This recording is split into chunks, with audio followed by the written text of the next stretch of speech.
Donc voilà, je me suis donc réveillé cette inspiration de leadership et je me disais quel genre de leader il faut pour un business en RDC, quel genre de leader en fait il faut pour un pays. C'est une grosse question en fait pour le nouveau président, quel genre de quel genre de leader il veut être. Mais quel leader il faut pour le Congolais? Est-ce qu'il faut un boss dur, sévère? Est-ce qu'il faut quelqu'un d'assez ouvert, qui dialogue? Et voilà quoi, est-ce qu'il y a quelqu'un qui demande votre avis? Est-ce qu'il y a quelqu'un qui vous impose ce qu'il faut faire? Est-ce qu'il y a quelqu'un qui punit, qui a une chicotte? Est-ce quelqu'un qui vous fait peur? Quelqu'un dont vous ne savez jamais ce qu'il pense réellement et par conséquent vous avez peur de ce qui peut vous arriver.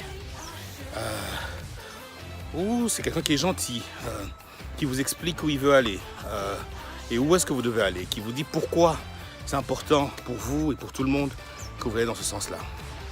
Quel leader il faut pour la RDC? Grosse question. En RDC, une approche participative était perçue comme faible. Et on va en profiter, ça veut dire tout le monde va en profiter, tout le monde va voler. En fait, il n'y aura aucune direction et chacun fera ce qu'il veut. Je ne sais pas, je pense que ça a été un gros questionnement.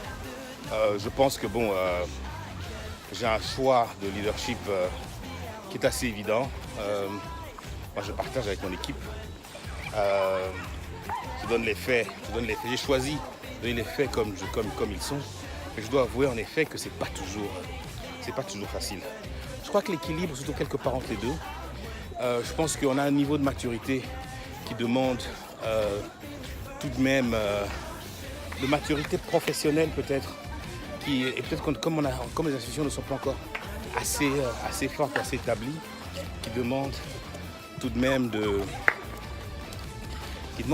un leadership fort. Mais je pense que je ne crois pas dans le leadership. Je pense que le leadership fort a de très grosses limites parce que le leadership fort en fait va se limiter à ce que moi je peux apporter. Je crois que le leadership fort, c'est le fait d'éventuellement de donner le ton quand c'est essentiel. Je crois que le leadership fort demande de demander l'avis, la participation, on va dire, de façon démocratique de différents acteurs.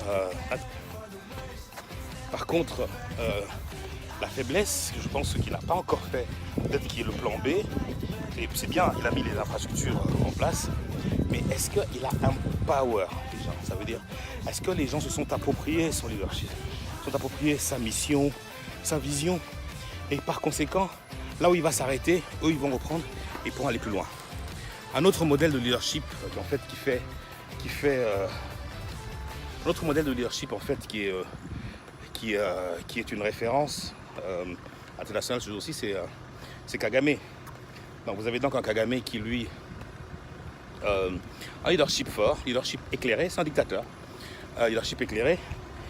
Et je pense qu'il a justement d'une certaine manière réussi à créer cette cohésion, à créer cette fierté et ce désir d'adhérer à sa vision pour le futur du Rwanda autour de lui. Il est arrivé à motiver sa population, mais il a aussi réussi à motiver les autres acteurs. Parce que bon, écoutez, vous êtes leader, mais